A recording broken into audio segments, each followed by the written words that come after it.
புரட்சித்தாய் சின்னம்மா ஓ Panneerselvam TTV Dinakaran ஆகியோர் இணைந்து வழிநடத்தினார் தமிழ்நாட்டில் ஆட்சி மாற்றத்தை உருவாக்கலாம் என ஓபிஎஸ் அணியைச் சேர்ந்த உசிலம்பட்டி சட்டமன்ற உறுப்பினர் ஐயப்பன் தெரிவித்துள்ளார்.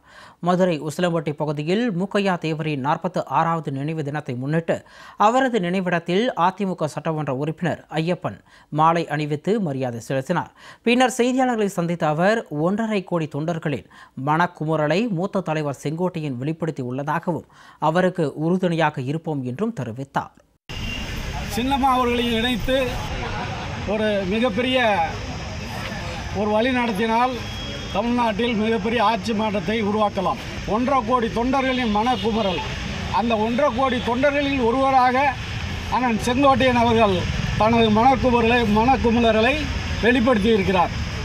அதனால் அவருக்கு நாங்கள் பின்னிற்போம், அவருக்கு உறுதுணையாக இருந்து நாங்களும் போராடுவோம்.